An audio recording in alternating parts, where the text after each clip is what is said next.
guys, this is Josh Quinnett. I'm speaking with Robert Hewson about Hydrophobia. Robert, can you take a second and explain kind of the basics of the game? Yeah, absolutely. So Hydrophobia is the first game showcasing the Hydro engine, which is the world's first true fluid dynamics engine. What that means is we've got a physics simulation of the water. So the water itself will move and react exactly like real water. It will push objects with the flow, and it will never be the same twice because it's a physics simulation. So you get lots of emergent behavior. And it's set in the mid-21st century. There's a massive backstory. It's the first part of a trilogy, in fact, involving sort of politics and an overpopulated world, and our main character's caught behind enemy lines when terrorists attack. So I see a lot of basic like platforming gameplay here.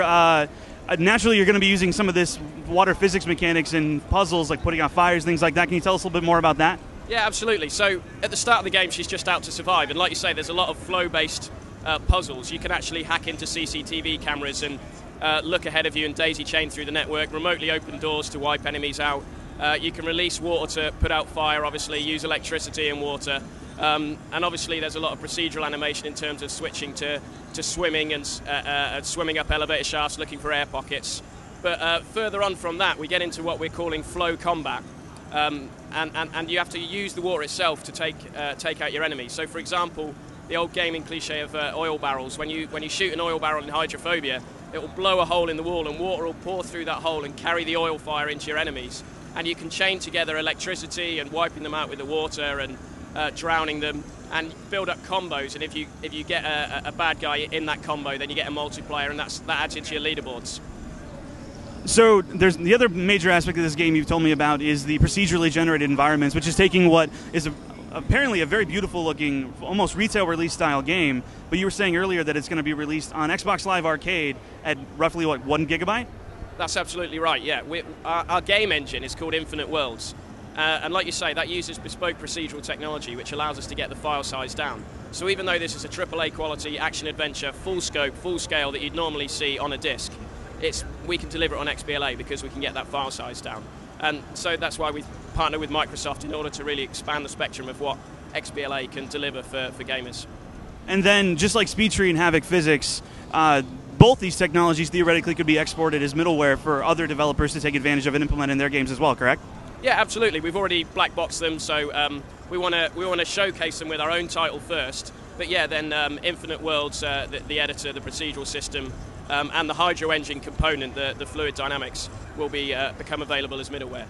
One thing I'm really looking forward to in the full version of the game is, I've heard that our main character here, though she starts off afraid of water, thus the title, later on she actually gains the ability to manipulate it, and that the corridor-based gameplay that you see here really opens up, and I was hearing that she can actually lift entire freight containers into the air and throw them at her enemies and things like that. It's going to become very epic, and that's going to progress through the second and third titles, I imagine. Can you give kind of more of a hint as what's to come?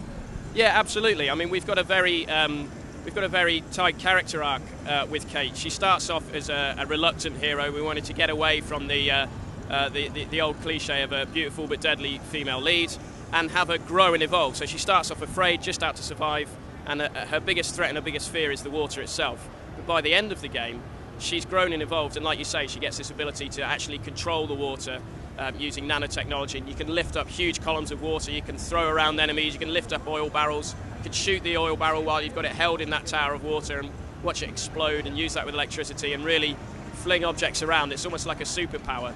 And there's several different powers as we go into the second and third part of the trilogy that she's going to upgrade to. Okay.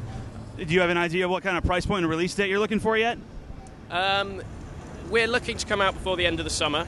We don't have the specific release date yet. And on price, we'll be in the usual XBLA bracket, despite the fact that it's a full retail game, effectively. And I think actually people will be surprised at just how good value for money it's going to come out at. But again, that's not being announced just yet. All right, well, looks very exciting. Thank you very much for your time. I look forward to seeing Hydrophobia on Xbox Live Arcade.